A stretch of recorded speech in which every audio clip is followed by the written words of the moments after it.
la grâce, aime la grâce, aime la grâce TV, aime la grâce TV. Voilà. S'abonnez-vous, s'abonnez-vous, s'abonnez-vous massivement. Awande masolo awande bana poto bazo pesela awande nyonso ezali. Bino batu bola nanga na minute oyo na chaîne na biso ya kitoko bino mo bomo ande ba bimisinga elengi na chaîne na biso aime la grâce TV chaîne moko kitoko ya makambo bien po bomona ka makambo boye bomona ba Samantha Mushi bomona ba kingandi chaîne moso ezate chaîne moko kaka chaîne aime la grâce TV. Abonnez-vous massivement na aime la grâce TV chaîne moko ya bien oezolo ba makambo bien oezo lakisa ba image ya bien binomo bozo monango bo s'abonner belé ba fan nyonso orgazi o bolinga ko orgazi bozana besoin actualité orgazi bo s'abonner na aime la grâce TV boko mona ngai na aime la grâce TV. Abonnez-vous massivement.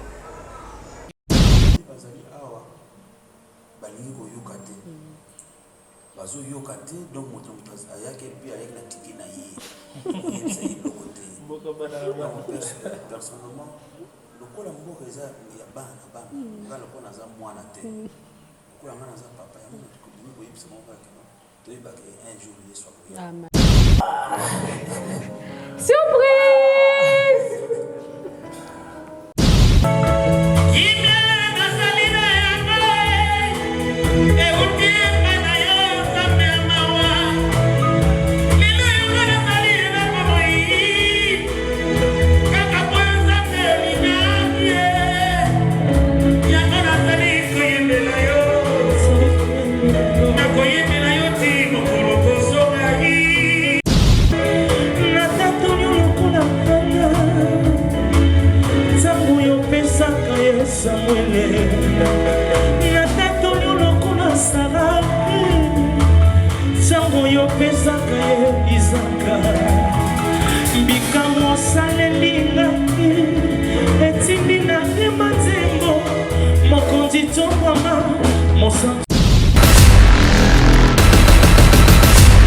Abonnés et fidèles téléspectateurs, vous qui nous suivez sur Aime la Grâce TV, nous vous disons déjà merci et surtout soyez le bienvenu comme d'habitude.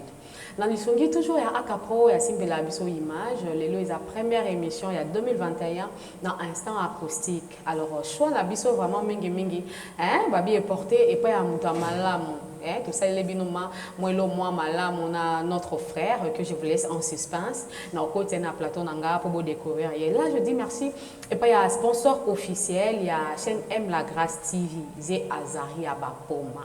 Babi, le cœur de sa femme, hein, le maître boss, il y a ça la biso bolamo, azala monté ma pembe, il y a Abraham, il y a Isaac, il y a Jacob, il y a bâtonné sur le il y a la Bible, basale misa malam, on veut dire, Zé Azari Abapoma, monto azala monté ma malam, il y a repé sa biso ba force na kata chaîne oyo ya Aime la Grâce TV. Toujours dans l'Isongi ya Akapro oyo Simbela biso image kitoko ce qui m'ga merveille na bimara liboso na bino na toujours propre na ngala to pe ça toujours merci et pas ya Akapro côté biso na notre frère ouais invité du jour il y a Instant Acoustique lelo to solo la peau c'est leur image ya émission za la makoloba loba mingité mais to ya ne pona ko beta musique dans le cas ça chante côté biso déjà to solo juste un tout petit peu et puis toro yeb sabino nini oezela qui surprise pour na biso na mukola lelo Akapro. Voilà frère Chandelier, shalom. Shalom. Bonne santé. Oui, très bien, ça grâce vraiment et mon anikara malgré na sentir d'être apparemment au père de moi poids.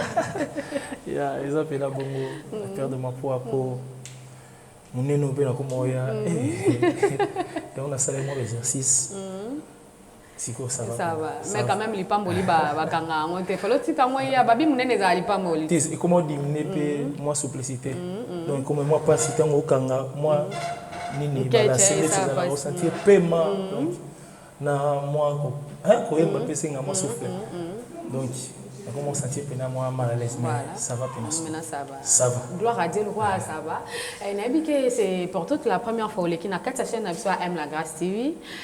Non c'est pas vraiment au meka ko pesa biso Frère Chandelier en 2 mots, Lelo, et Bananzambe Bakoy ko retenir ni na Frère Chandelier. Oui, ngai kombolanga ezali frère Yannick Chandelier. Oyo naibani mingi na kombo ya Frère Chandelier. Naza musicien, artiste, chrétien. Mais adorateur, ndenge to sala musala nzambe. Amen. Donc musala pena auto sala yango. Mais par rapport à ba activité parce que tout le monde a qui ou ko sala qui activité moko ya action de grâce à partir à wanati les lots tout le monde a sur le hôtel na kati ya vie à Frère Chandelier mais ndenge nini ba préparation ya groupe nayo est-ce que zo ko évoluer bien est-ce que ba lacune ezali ba silence ebelé est-ce que musala ndenge nini na ya tata toloba bon musala ezo tambola pena bien ezo kende pena bien nyonso to sala ezo kende pena kitoko kaka nde problème to zango donc na zoaki pena instruction moko de ma part donc oyo utaki pa nkolo voilà donc na bomba manana ah ben cache-toi donc to zana na système cache-toi ya eza pena bomba na bomba apprendre donc ce qui yé mokonde apesinga ba instruction ndenge alobe na ngana bomba ma ce qui apesinga ba instruction comme ça. Ah ben d'accord, parce que ton dimi caramena mona qui nani aussi interprétation il y a surprise et puis tu vois comment on a interprétation il y a notre frère Mike Kalambay na habité apparemment surprise ne mutu balingeli mingi na surprise par rapport à action de grâce à Mike Kalambay na yo mona no kotala na ndenge batu ba sepeli na yo na côté ya surprise nini okoyi komi lobela. Bon, eza likabo oyo nkolo apesa donc journée wana ezalaki ya ko rendre action de grâce et pas nkolo donc ezalaki banzembo mibale oyo ba interprétation oyo to sepelaki po to yemba pona libota na nzambe bon ndenge nzamba salaka na ndenge na ye esungi bato ndetse lobi surprise esungi bato mais action de grâce pe bato pe bazo benga nga bato ebele pe bazo benga action de grâce pe donc mutna mutu aza abuna mais au se senta qui plus na bola mon mingi na posture ya nani kolata posture ya nani au se senta qui vraiment Frère Chandelier azaki à l'aise. Bon, nazaki bien à l'aise na nyonso. Na nyonso pe nazaki bien à l'aise. Donc surtout na ngamo pe na voilà ngamo na yonde kota Frère Mike Kalamba yango to yebit. Qu'on a dit bah Frère Chandelier dans la mingi à l'aise. Mais on s'appelle quand même le quoi un instant acoustique dans on s'appelle la bananzambe oyo bako déguster au lelo. Omekana nukobete la bango ndimo mais par rapport ya choix na yo oyo bongisela yebiso na bananzambe nino bongisela yebiso en premier lieu ya banzembo na yo kotoyoka na ba nzembo nanga premier nzembo to bongisaki eza Yesu loba liloba Yesu loba liloba Yesu loba liloba Yesu loba liloba alors te proposer yango pa bino bolandara biso na kati instant acoustique Frère Chandelier apé sa biso comme ça celui to zongi boye ba surprise auto bongisa ki Frère Chandelier na mukolo lelo parce que eza vraiment pour ça il y a batonyon sa oyo balingaka musique chrétienne surtout na kati ya mboka ya Angola. Merci Tolandi.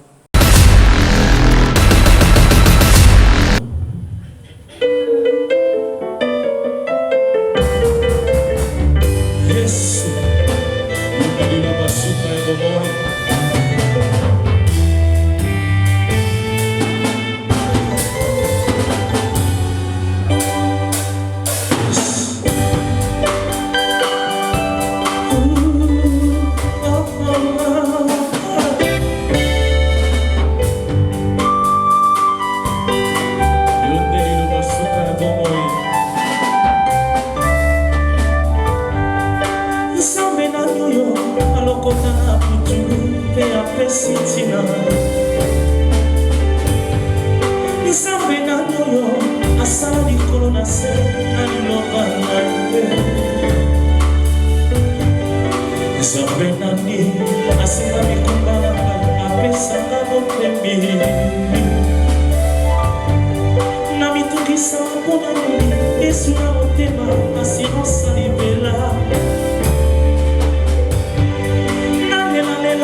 Silence solo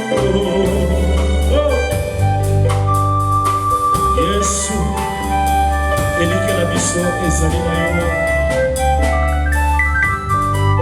Nzambe nani yo alokota na putulu mpe apesi ntina Nzambe nani yo asala likolo na se na liloba na ye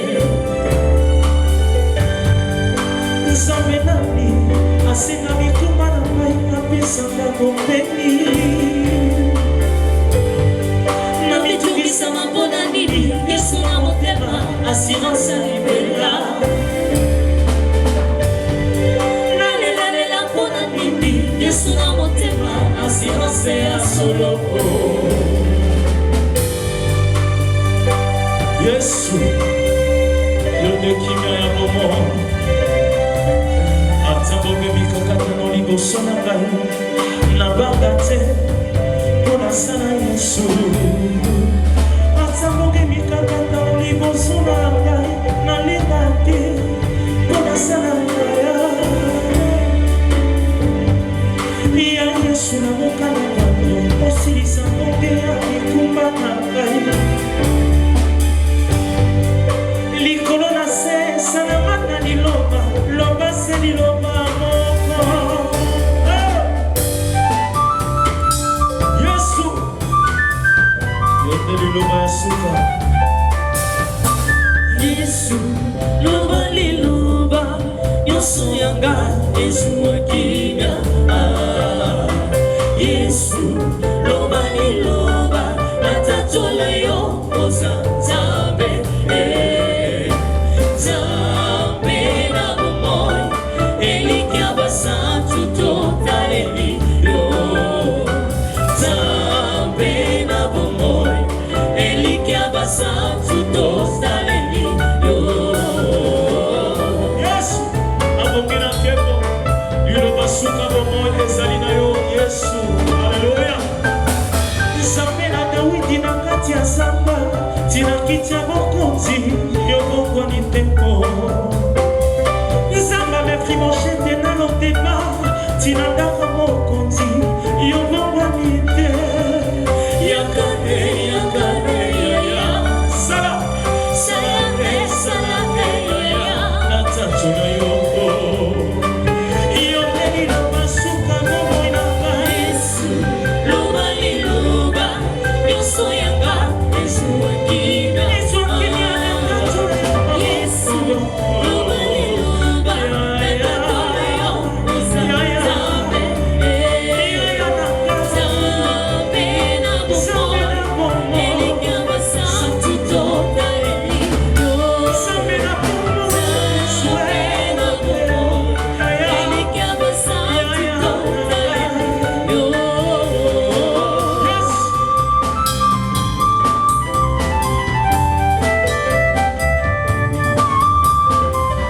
Maradani na mokili yo mobana nango yobikisa babeli yotambusa bakonka malade nini na mokili olembana nango obikisa mokakatana 38 na mokolo moko yaka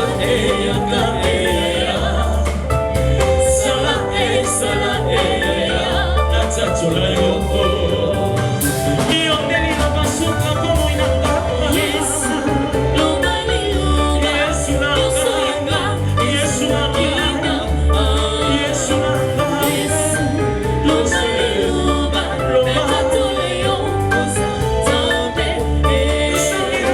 Nzambe na bomoi elikia basantu totaleli yo Nzambe na bomoi elikia basantu totaleli yo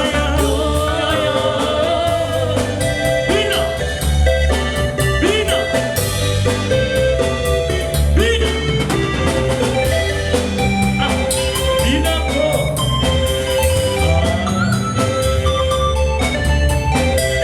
Yelo basuka bomoi na biso ezali epai na yo mokili ekoki koloba bato koloba ezaka na batiaka te bapete yelo basuka mpe point ya bomoi na biso eza epai na yo Yesu yango totomoli yo zwa na lokumu obongela masakoli ecola makolo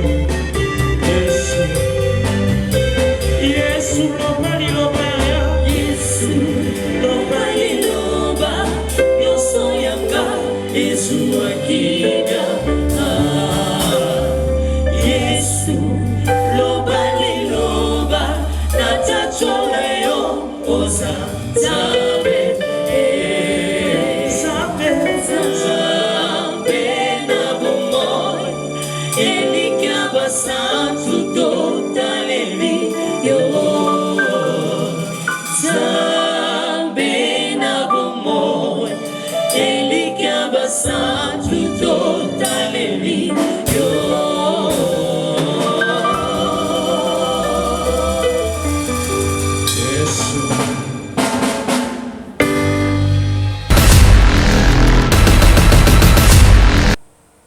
Merci beaucoup. Nous sommes de retour dans Katia Platon Nabiso. Na biké loba liloba ya frère Chandelier nga benga ke cette bougie. Na biké et c'est pelisibi no so obolandi na ndaku ozu bisika nyoso bozwa image oya instant petit. J'espère et c'est pelisibi no. Alors le quoi toza na kati déjà ya Platon Nabiso te proposer qui surprise moko on a notre frère mais avant tout to kotana na surprise Nabiso. Non, c'est ngana no akafungole la chant aux autres sabisona notre frère Chandelier pour toko tanakata surprise. Frère Chandelier ndembo pesi biso kitoko makasi mais to ntozo msope na mwakala na ki mwakala ba papa na biso na ebike ozaki peta ya ko ka bandembo na bango mwa mingi mais na ndenga kikala so babima frère Chandelier azonga na kikala. Pour un groupe nini oyo bande ko impacter o mingi na vie non ko yoka banzengo na bango bande ko zongso mingi to ko lo bande te groupe nini bon groupe oyo e bandaki ko impacter nga surtout ba série oyo biso to bandaka musique to zala mingi ko interpréter banzembo oyo ezalaka ya ba louange ya banzembo ya papa na biso parce que on a baza pena ba papa donc ceux qui biso lelo to koma oyemba bango ne ba fungola nzela donc eza banzembo ya Vox Day. Na kata Vox Day parce que bazaki peut belé d'autre part mais nani pena spécialement oyo banda ko sepelama tango azo yemba na mongongo na yo na ya ye ezo pesa pena moi kitoko makasi bon motabanda ki ko sepelisanga makasi donc tant na yo kaka ba monter wana pour nga pela za sa tenor sérieux ko na yoka papa na ngai kabo donc azala donc ba monter wana donc na mo commande ndenge za obomanga donc eza papa na ngai kabongo on a aussi plein mingi on a aussi plein mingi mais na mkola lelo instant acoustique et mais qui ko livrer surprise moko pour notre frère Wazana Katia Plateau parce que toyebi ba papa ya kala bazaki nzela pona biso donc tango totalaka kilelo eza lokwa un rétroviseur totala pe sima ce qu'on a ki simango quand de boki frère na biso autolo ba frère Chandelier boyepe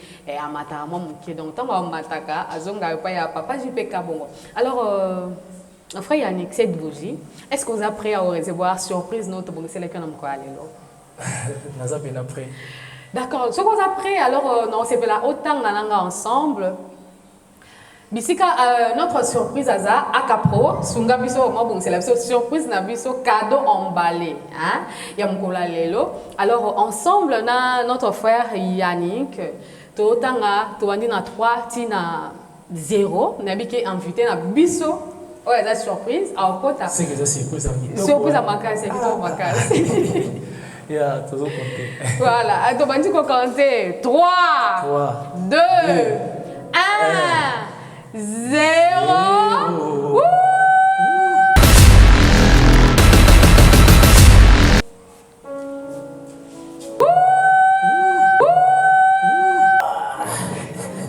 Surprise! Pas JP. C'est mon bagage que moi. Je vous en prie, Coco Vanda. Voilà.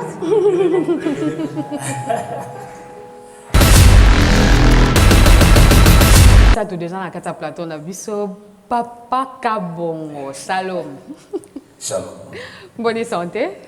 Santé za bien amour. Et ça lionné ni komona mwana na yo oyo alinga ko mingi na première fois no ba monter wana osala lelo. Ozaki lokwa surprise na ye. Et ça lionné ngeni. En tout cas, naza vraiment ennemi na esengo vraiment que na mona net ba cancer na tene na sana bana ko ba cancer na qui vraiment esengo makasi. Est-ce que papa Chandelier esengo wana eza partagé pour na bino mbale? Ah, papi no esengo makasi. Esengo makasi donc utana papa kala. Donc lui aussi la monier. Voilà. Esengo donc ça bena. Esengo bena makasi. Alors na esengo wana papa Kabongo, est-ce que vous êtes prêt pour moi non pas bongo c'est là qui opé surprise? Est-ce que vous êtes prêt à recevoir surprise ou au moins non bongo c'est là qui bon, nous sommes vraiment prêts, il y a surprise ça va bien, la surprise ça va bien. Ouais, bon.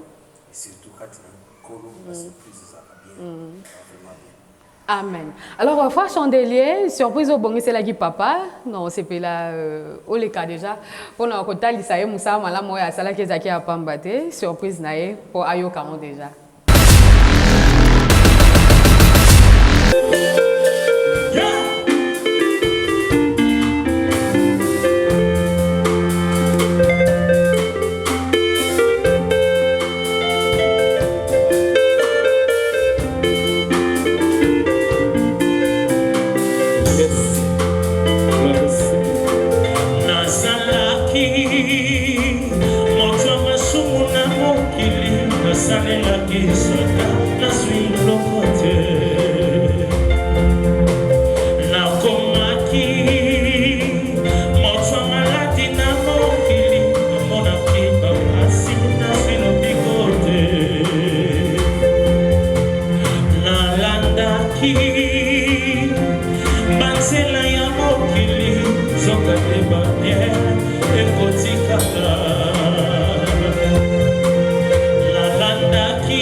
De retour na kati ya plateau na biso na bike Frère Chandelier a sepelisi papa na ye papa Kabongo est-ce que oza ému les sous parce que toyebi lelo zaka journée ka ya ba esengo ya ba kozalaka ému est-ce que oza ému na surprise au mwana non abongisela kyo na lo yembo oyo yoki ya betelio oya yo moko nano boyembaki na kati ya Vox Day vraiment naza vraiment esengo makasi loko koyokango bana bazoyemba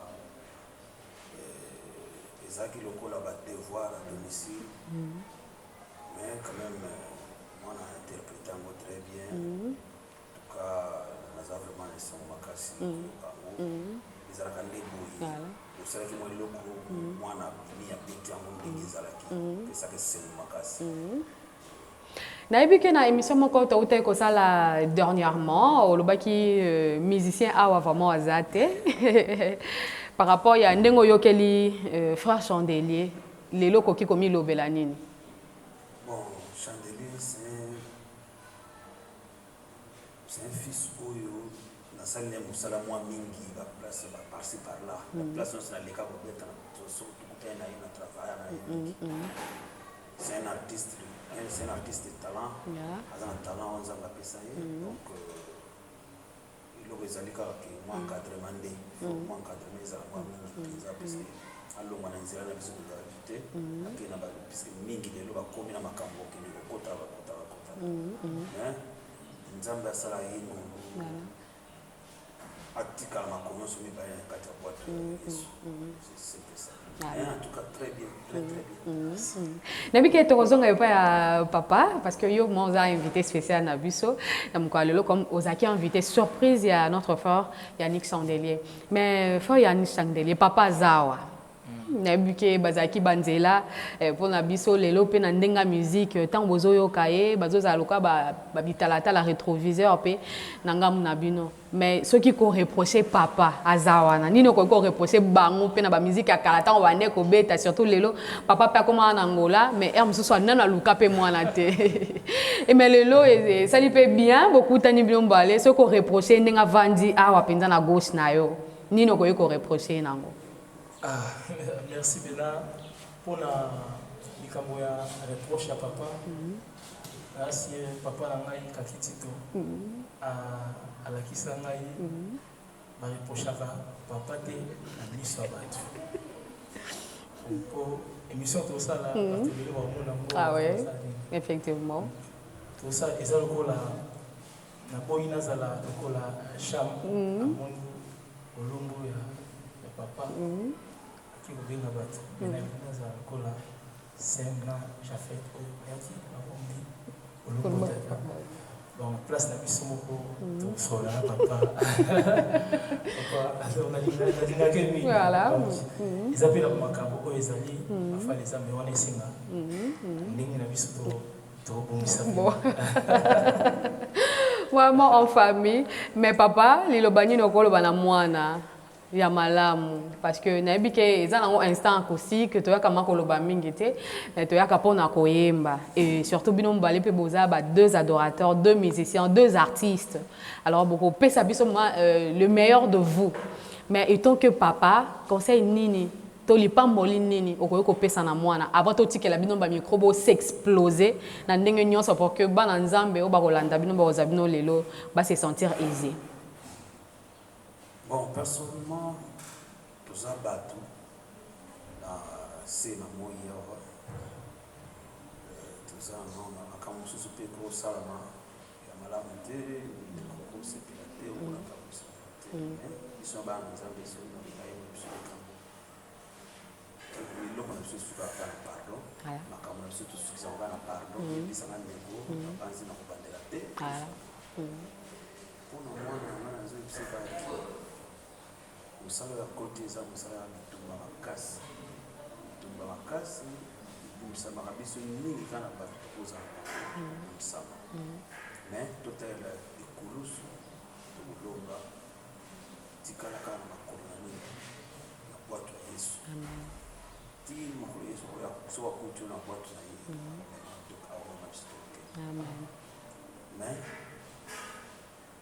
asepeli na likambo mingi pona nini mingi parce que na mbamile kuna ngamu subazana kiini kwa subazali bayimba banzembo nanga batanga kombo mutu te na sala tunzembo ya yembe oneta yembe nako mais moi na sala ko bengi ayibi kino ngapa na yeba kiteza surprise ndenge aussi prendre ba nanga te na yo comme on va sur place kanza ba pambola amen okende vraiment liboso na musala okoti na mzela oponi parce que zanzira mo malamu kusanzambe nde mukolo suka nyonso tuleka mais iso to bana oyemba ti kubumba mena Yesu tango ti ndenge nzambe akamona ndenge zaki merci pour conseil na bopesa ya mwana na yebi ki azana no reproche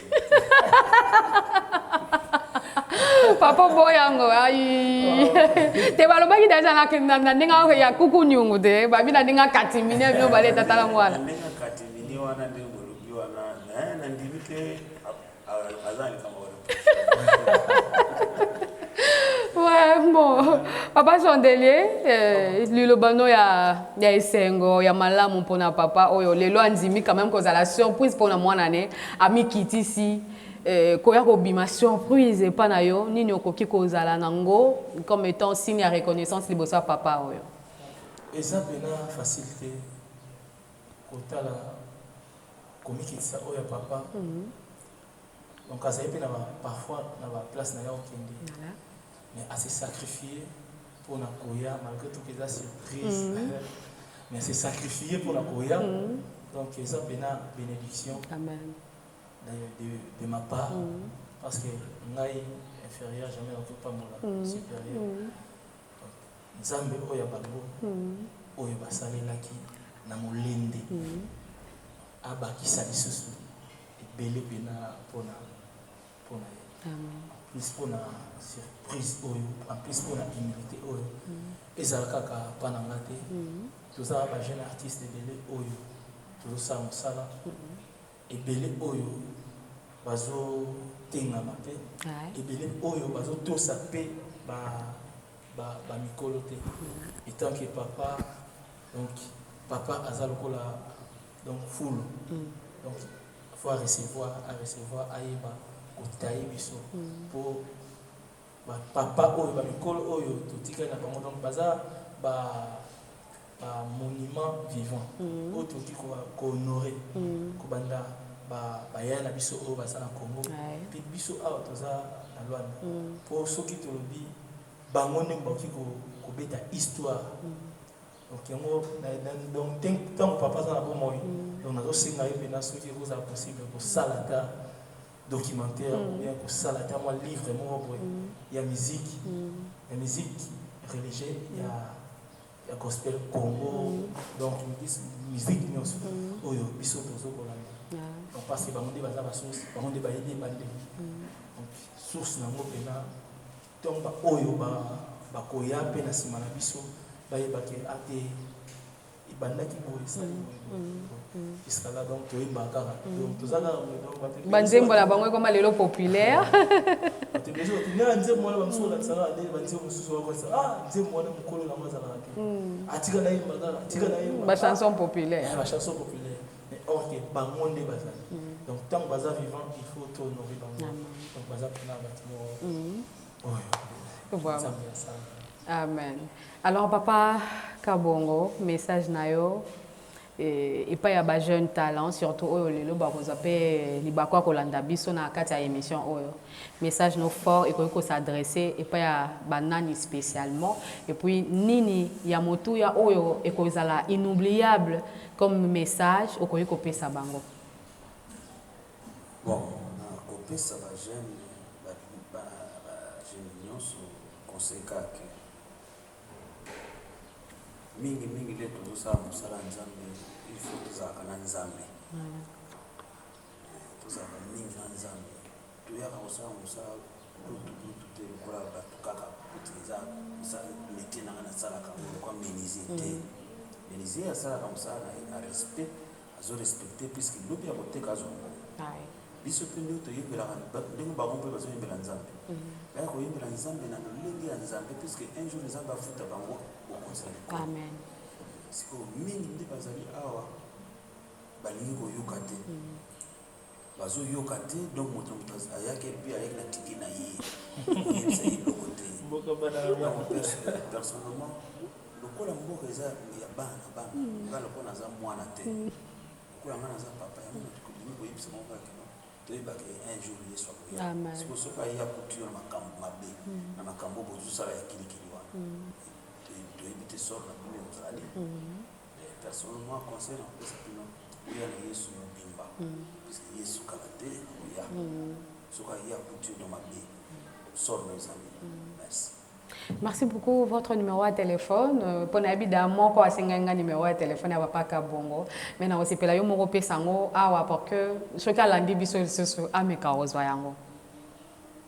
Bon, numéro de téléphone, zami balé.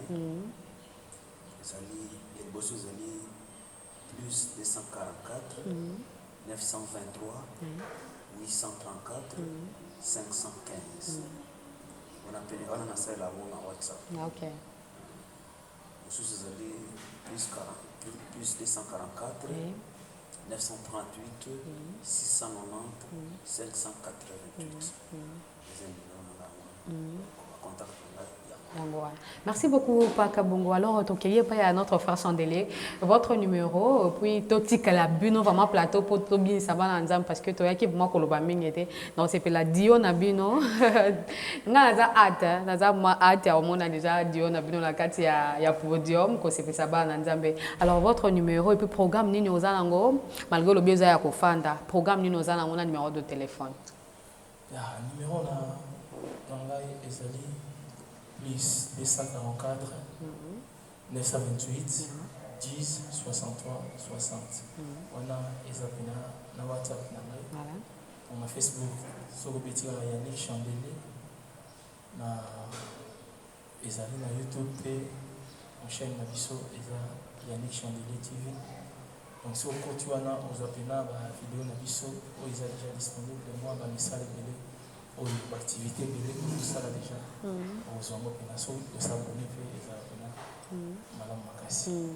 merci beaucoup. J'espère que Bolandi émission na biso manabo Kebinyos donc na la autre qui a déjà invité dans ngai plateau podium on va me s'exprimer dans ndenge particulièrement je dis merci et puis invité surprise des équipes papa JPK Bongo ya Vox Day merci beaucoup pour na humilité pour présence na yo na PCP merci et puis notre frère Yannick Chandelier pour na invitation à PCP biso ya ko honorer vraiment musala oyo topona ya Nzambe. Alors moi je dis merci. Et puis il y a Moki, mon partenaire Babi Moki, Christopher Moki. Je te salue en passant, je dis merci et je dis aussi merci. Et puis il y a le pasteur Matou Daniel, na maman Béni Bolamba, le couple pastoral. Gros bisous à vous, je vous aime énormément. Je dis merci et puis il y a mon cousin Christelle Betamona Djika, na moni bongo Aristote Mbonda na Paris, Babi les Réal à Solo, hein, je te dis merci. Et puis là je vois mon vieux Alexis Yamamoto, l'homme de chaleur, l'homme de Baïbi Plan.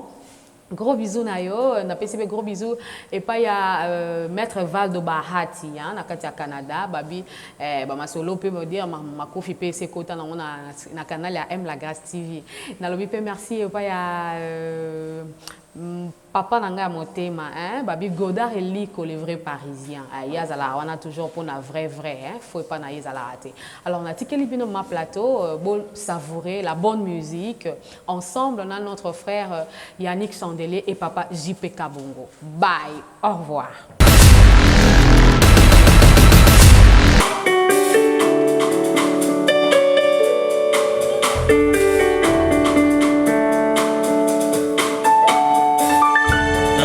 nyonso wana bazongeka papa na ngai bakolo nzembo oyo bazali eza badevoir oyo batikela biso tellement papa asalika surprise na osepela makasi tosala nzembo na ye toza parmi banzembo oyo ye nde moto ayekolisaka nzembo oyo nazoka susu ntango ayaka na lwanda toza parmi bato oyo totravaillaka na ye epa l'église epa papa moninga na production papa moninga na salvation afandisa biso mpena ayekolisa biso nzembo oyo yango nalingaki na honneur oyo nazala kopa na ye nazokoinvite papa na nga JPK Bongo zoyeba na nzembo oyo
bolingo na yo nalela bolingo na yo bolingo ya solo bolingo na yo nalela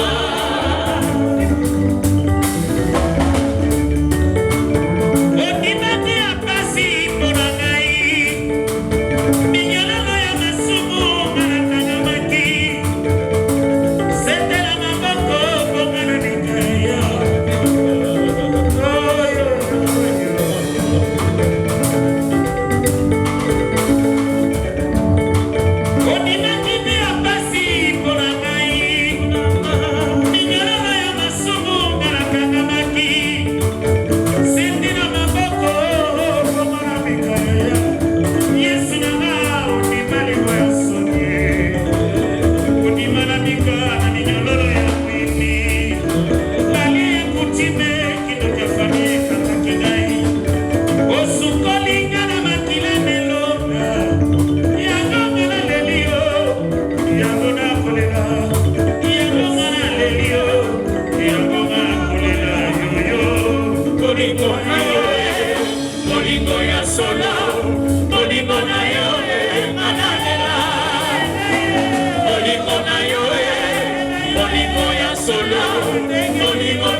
na makasi nzoto oyo nakokaka te mbodu epesinga yango natatoli lelo na bilebo na ngai yosa ya motuya na ngai yo nde ya malamu mpona ngai makasi ya bolengo na ngai kimio naluka mpenza kala Yesu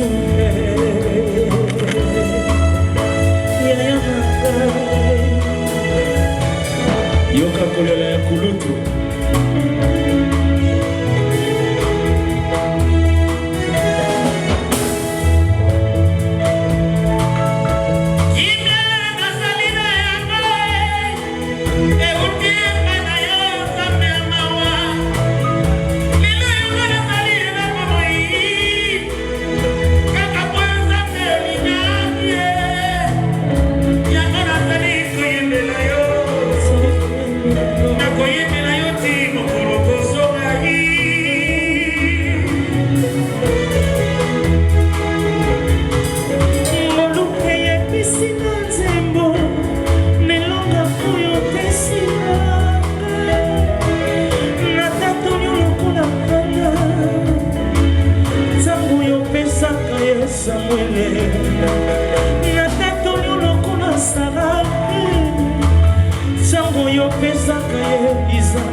Sengo katina Thank you.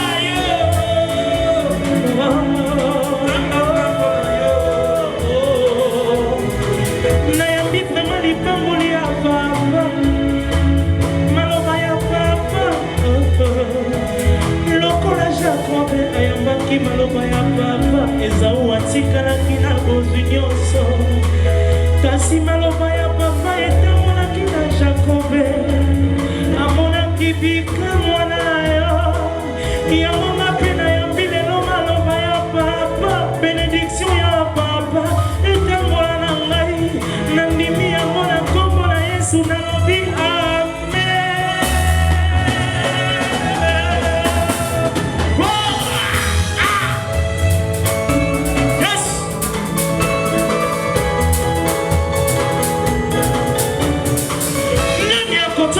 sapi aloba yende dokoto yango lu Yesu tango mokili apesaki nga chance te ozali se moko apesaka nga chance na vie yesu osala na base lelo okomisinga pano publicité na bolamu ya Nzambe ata monoko na nga ekokoloba bolamu ya Nzambe ezokanga yango moko na miso ya bato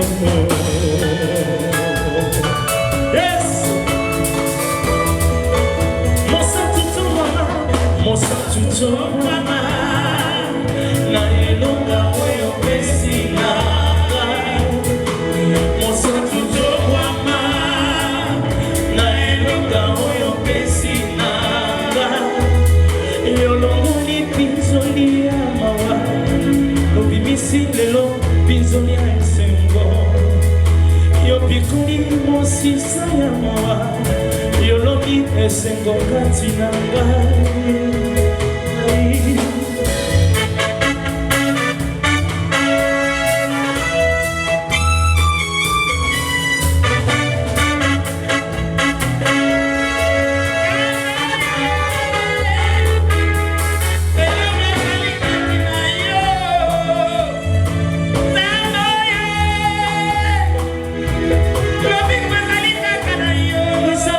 Kana yo